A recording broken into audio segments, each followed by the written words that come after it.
Unos días antes de la boda descubrí que se metía con mi amigo. Fue un punto de quiebre. Me vengué y la dejé atrás. Mi nombre es Damián Reyes. Tengo 28 años. Trabajo como oficinista en un almacén de distribución de productos de limpieza en Phoenix, Arizona, y durante 3 años creí que estaba construyendo exactamente la vida que quería. Un trabajo estable, un apartamento decente y una boda planeada para el siguiente mes de mayo. Todo se desmoronó un miércoles por la noche frente a la pantalla de mi computadora. Estaba en el escritorio de la sala terminando un reporte de inventario que había traído del trabajo. La computadora era la misma que compartíamos con Lorena, mi prometida, para cosas del hogar.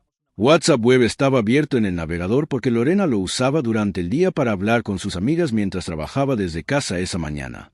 No cerré la sesión de ella. Ni siquiera lo noté al principio. Estaba enfocado en mis columnas de números cuando la pantalla a mi izquierda parpadeó con una notificación nueva. Levanté la vista por instinto. El mensaje decía, "Ya voy para allá", y luego un emoji de corazón. El nombre del contacto era Tomás. Tomás era mi amigo desde hacía 4 años. Lo había conocido en el mismo trabajo. Habíamos jugado fútbol juntos los domingos durante 2 temporadas. Había estado en mi lista de padrinos para la boda. Me quedé mirando esa pantalla durante un tiempo que no supe medir. Puede que fueron 30 segundos. Puede que fueron 3 minutos. Lo que sé es que cuando volví a moverme, algo en mi interior había cambiado de lugar de manera permanente e irreversible. Abrí la conversación. No voy a describir todo lo que leí porque algunas cosas no necesitan más detalle del que ya tienen. Lo suficiente para entender la magnitud. Llevaban 4 meses. Los mensajes tenían la familiaridad específica de 2 personas que ya no están en la etapa de los comienzos, sino en algo establecido y cómodo. Planes coordinados. Referencias a noches específicas que yo podía ubicar en mi memoria como noches en que Lorena había estado supuestamente con amigas o trabajando hasta tarde. 4 meses. 120 días aproximadamente. Mientras yo pagaba los depósitos del salón de bodas, mientras elegíamos el menú, mientras yo trabajaba horas extra para tener más ahorrado antes de la ceremonia. Cerré WhatsApp Web. Cerré el reporte de inventario sin guardarlo. Y me quedé sentado en el escritorio en silencio durante un rato largo. Lorena me había dicho esa mañana que esa noche saldría con sus amigas. Cena y tal vez una copa después. Que no me esperara despierto. Ya voy para allá. Emoji de corazón. Me levanté, tomé las llaves de la moto y salí. No tenía un plan claro. Mi cabeza giraba sobre sí misma con esa velocidad específica que tiene el pensamiento cuando procesa algo que todavía no asimiló completamente. Manejé sin dirección durante 10 minutos, dando vueltas por el vecindario, hasta que tomé una decisión. Sabía cuál era el restaurante favorito de Lorena en el área. Un lugar italiano en el vecindario de Arcadia, donde habíamos cenado juntos varias veces y al que ella iba regularmente con amigas. Si iba a encontrarse con alguien esa noche, ese lugar tenía probabilidades. Estacioné la moto a media cuadra de distancia y esperé. 20 minutos después vi llegar el carro de Lorena. Estacionó en la calle lateral.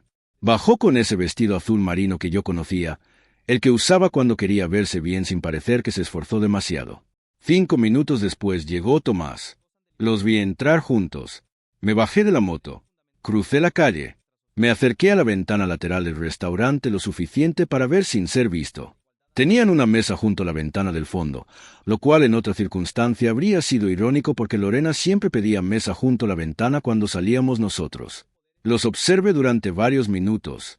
No necesitaba observar mucho. La manera en que se tocaban las manos sobre la mesa, la manera en que la miraba, la manera en que ella reía de esa forma que yo había creído durante 3 años que era algo que reservaba para mí. No había ninguna interpretación alternativa posible. En un momento determinado, Lorena se inclinó hacia adelante y lo besó. Saqué el teléfono y tomé la foto. No fue un gesto dramático ni planeado. Fue el tipo de acción que hace el cuerpo cuando la mente todavía está procesando y necesita documentar lo que los ojos están viendo para poder creerlo completamente. La foto era clara, nítida. Los dos, en la mesa, el beso, el restaurante de fondo perfectamente identificable. Volví a la moto y manejé a casa. El apartamento estaba en silencio cuando llegué. El silencio específico de un lugar que todavía no sabe lo que está a punto de cambiar. Las fotos de la boda demuestran que el fotógrafo nos había enviado para aprobación estaban sobre la mesa del comedor. Las habíamos revisado juntos el fin de semana anterior. Lorena había dicho que eran perfectas. Me senté en el suelo de la sala con la espalda contra el sofá durante un tiempo que tampoco supe medir. Y luego me puse de pie y empecé a empacar. No todo, Solo lo mío, mi ropa, mis documentos importantes, mis herramientas, el disco duro externo con mis archivos, las cosas que eran claramente mías y que no requerían ninguna conversación para reclamar. Lo puse todo en 3 bolsas grandes y 2 cajas que encontré en el armario de servicio. Lorena volvería en la mañana. Teníamos ese patrón establecido. Cuando salía de noche con amigas, generalmente llegaba al día siguiente porque se quedaba en casa de alguna de ellas para no manejar tarde. Yo lo había aceptado siempre como algo normal. Ahora entendía que no todas esas noches habían sido lo que parecían. Tenía tiempo. Cuando terminé de empacar eran las 2 de la mañana. Cargué las bolsas y las cajas al carro. No tenía a dónde ir inmediatamente. El apartamento estaba a mi nombre y técnicamente podía quedarme, pero necesitaba no estar ahí cuando Lorena llegara. Necesitaba distancia física antes de tener cualquier conversación porque sabía que si la veía entrar por esa puerta sin haberme preparado, no respondería de la manera que quería responder. Manejé durante 2 horas por las carreteras del área metropolitana de Phoenix. La autopista 10 hacia el oeste, luego la 17 hacia el norte, luego de regreso. La ciudad de noche tiene esa calma extraña de las cosas que siguen funcionando aunque nadie las esté mirando. Las luces de los carteles, los semáforos cambiando sin autos que los obedezcan, los neons de los negocios cerrados. Pensé en todo lo que había que deshacer. Al amanecer me detuve en una gasolinera. Compré un café y llamé a mi madre. Son las 6 de la mañana, dijo ella con esa voz de quien despertó, pero no va a reclamar porque reconoce que algo está mal en el tono. Lo sé, mamá. Necesito ir a casa unos días. Algo pasó. Hubo una pausa. ¿Estás bien? Estoy entero. Pero necesito ir. Ven, me dijo. Tu cuarto está como siempre. Mis padres vivían en Mesa, a 40 minutos de Phoenix. Llegué cuando mi padre estaba preparando café en la cocina. Me vio entrar con las bolsas y no preguntó nada de inmediato. Solo puso una taza más sobre la mesa. Nos sentamos los 3 en la cocina mientras afuera el sol de Arizona empezaba a calentar la mañana, y les conté todo. El mensaje en la pantalla, la moto, el restaurante, la foto, el regreso al apartamento, las cajas empacadas. Mi madre escuchó con esa expresión específica de las madres que están procesando algo que las lastima pero que saben que el que más necesita espacio para procesar no es ella. Mi padre dijo una sola cosa cuando terminé. Hiciste bien en irte antes de hablar. Así es como se piensa con la cabeza. Llamé al trabajo al día siguiente y pedí 5 días de permiso. Mi jefe, un hombre práctico y sin complicaciones innecesarias, me preguntó si era urgencia personal. Le dije que sí. Me dijo que estaba bien, que avisara cuando supiera cuando regresaba. El teléfono había empezado a sonar desde mediodía del jueves, que fue cuando Lorena llegó al apartamento y encontró el espacio diferente, mis cosas ausentes, y ninguna nota explicando nada. Las llamadas llegaban cada 20 minutos. No contesté ninguna. Los mensajes se acumulaban con esa progresión particular que tienen los mensajes de alguien que va escalando emocionalmente sin respuesta del otro lado. Primero, Damián, ¿dónde estás? Tu ropa no está. Llámame. Luego, esto me está asustando. Por favor, dime que estás bien. Luego, sé que algo pasó. Necesito que hablemos. Por favor. Luego, al final del primer día, no puedo creer que hayas hecho esto. Desaparecerte así es una crueldad. No respondí ninguno. El viernes hice las llamadas que necesitaba hacer. El salón de bodas, el fotógrafo, el servicio de catering, el sacerdote, el lugar de la recepción. Había pagado yo casi la totalidad de los depósitos porque Lorena siempre tenía alguna razón para que su parte esperara al siguiente mes. En algunos casos pude recuperar porcentajes, en otros no. Pero ninguna conversación fue complicada porque todos los contratos estaban a mi nombre y la cancelación era mi decisión. El total que recuperé no fue todo lo invertido, pero fue suficiente para que la operación no fuera una catástrofe financiera completa. A Lorena no le avisé de ninguna cancelación. Se enteró cuando empezaron a llegarle mensajes de los proveedores confirmando la baja de los servicios. Los mensajes que llegaron después de eso fueron diferentes. ¿Cancelaste el salón? ¿Sin consultarme? ¿Qué te pasa? Luego, Damián, esto es una locura. Tenemos que hablar como adultos. Luego, ¿qué le vas a decir a tu familia? ¿Qué le vas a decir a todos? El sábado, al 4.º día sin responder nada, contesté una llamada. No sé exactamente por qué ese día y no otro. Quizás porque me sentía suficientemente estable para escuchar sin que lo que escuchara me moviera de donde estaba. Lorena habló durante los primeros 2 minutos sin dejarme decir nada. Que yo había reaccionado de manera exagerada. Que desaparecer sin explicación era una forma de maltrato emocional. Que cancelar la boda unilateralmente era una decisión que afectaba a los dos y no podía tomarse de esa manera. Que si yo tenía dudas sobre la relación, lo correcto era hablarlo, no desaparecer y destruir todo lo que habían construido. Esperé a que terminara. Lorena, le dije, vi los mensajes en WhatsApp web. Sé lo de Tomás. Sé que llevan 4 meses. Y tengo una foto de los dos en el restaurante del miércoles. El silencio que siguió duró varios segundos. Y entonces hizo algo que no esperaba. No lloró. No pidió perdón. Empezó a explicar que yo no entendí el contexto, que las cosas entre nosotros habían estado difíciles y ella había buscado apoyo en alguien que la escuchaba, que no era lo que yo pensaba, que una foto no contaba la historia completa, que yo siempre había sido distante emocionalmente y eso la había empujado a buscar conexión en otro lugar. Escuché todo, y cuando terminó le dije que no había nada más que hablar, no porque estuviera evadiendo la conversación, sino porque la conversación ya había ocurrido.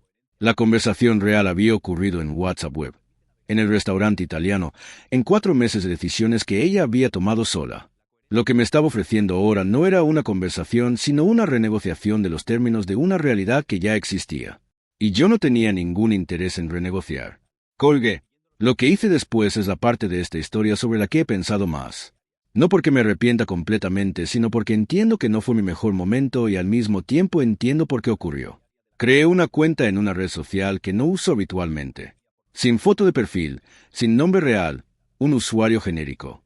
Tomé la foto que había sacado en el restaurante, la foto clara y nítida de Lorena y Tomás besándose en la mesa junto a la ventana, y la publiqué en el estado de ella. No en su perfil directamente, lo cual no habría podido hacer, sino en su estado, lo cual pude hacer porque seguía teniendo acceso a cierta información de configuración de una cuenta que habíamos vinculado meses antes para un evento familiar. El estado duró 11 minutos antes de que ella lo borrara. 11 minutos son suficientes cuando la gente revisa el teléfono constantemente. No necesito describir el efecto en detalle porque el efecto fue exactamente el que 11 minutos de visibilidad producen en el círculo social de 2 personas que llevaban meses construyendo una mentira paralela. Tomás tenía novia. Una mujer llamada Sofía que llevaba 2 años con él y que según supe después estaba considerando mudarse juntos. La foto respondió preguntas que Sofía probablemente había tenido pero no había podido confirmar. Lorena trabajaba como gerente de un restaurante en el vecindario de Biltmore, un lugar bien posicionado donde su imagen profesional y su red de contactos eran parte de lo que hacía bien su trabajo. Varios de sus colegas y algunos de sus superiores formaban parte de su red social. La foto circuló más allá de los 11 minutos en que estuvo publicada porque 11 minutos son suficientes para una captura de pantalla. No orquesté nada de lo que siguió. El karma, como suele decirse, no necesita dirección. Sofía terminó con Tomás esa misma semana. Tomás perdió la amistad de varios hombres del grupo de fútbol dominical que lo habían conocido a través de mí. La reputación tiene esa cualidad particular de construirse despacio y destruirse rápido. Lorena enfrentó consecuencias en su trabajo que no voy a atribuirme como resultado directo de mis acciones, sino como resultado de las suyas propias. Su relación con sus superiores se volvió complicada. La imagen que había construido de persona confiable y profesional sufrió daños que no se reparan con una explicación. Terminó dejando el puesto, o pidiendo que se fuera, dependiendo de quien cuente la historia. Su familia, que había estado involucrada en los preparativos de la boda y que había invertido tiempo y energía emocional en la idea de esa boda, reaccionó de la manera en que reacciona la familia cuando descubre que uno de los suyos hizo algo que no puede defenderse con facilidad. El apoyo que esperaba no llegó de la manera ni en la cantidad que necesitaba. Supe todo esto por terceros durante los meses siguientes. No porque lo busque, sino porque cuando uno vive en una ciudad del tamaño de Phoenix y tiene conexiones sociales comunes con alguien, la información llega aunque uno no la pida. Yo no estaba en Phoenix cuando ocurrió la mayoría de esas cosas. Estuve en mesa con mis padres durante 2 semanas. La primera semana fue de recuperación pura. Dormí, comí bien. Ayudé a mi padre con cosas en la casa que llevaban tiempo pendientes. Salí a caminar por las mañanas por el vecindario donde crecí, que tiene esa calma específica de los lugares que uno conoce sin necesidad de prestar atención. La segunda semana empecé a pensar en lo que quería hacer con lo que había recuperado. El dinero de los depósitos cancelados, los ahorros que había acumulado pensando en los primeros meses de vida de casado, el salario que seguía llegando aunque yo estuviera de permiso. Había descuidado algunas cosas durante los 3 años con Lorena. No porque ella me lo pidiera directamente, sino porque la energía de construir una vida de pareja consume espacio que antes tenía para otras cosas. Había dejado de ir al gimnasio regularmente. Había postergado una consulta médica de rutina. Había parado un curso de certificación en gestión de almacenes que había empezado y abandonado a mitad. Retomé todo eso, no de manera dramática ni como proyecto de reinvención personal, simplemente como la lista de cosas pendientes que uno hace cuando tiene tiempo y claridad. Regresé al trabajo al cabo de 2 semanas con la cabeza más ordenada de lo que esperaba tener. Mi jefe preguntó si todo estaba resuelto. Le dije que sí. Me devolvió mis responsabilidades sin preguntas adicionales y eso fue todo. Los siguientes meses pasaron con esa cadencia tranquila que tienen los periodos de reconstrucción cuando uno deja de gastar energía en lo que ya no existe y empieza a invertirla en lo que está construyendo. Abrí una cuenta de inversión con una parte del dinero que había recuperado. Pequeña, sin expectativas de hacerme rico rápidamente, pero real y creciendo. Completé la certificación de gestión que había abandonado, lo cual me dio acceso a una posición de supervisor en el almacén que no habría podido solicitar sin ella.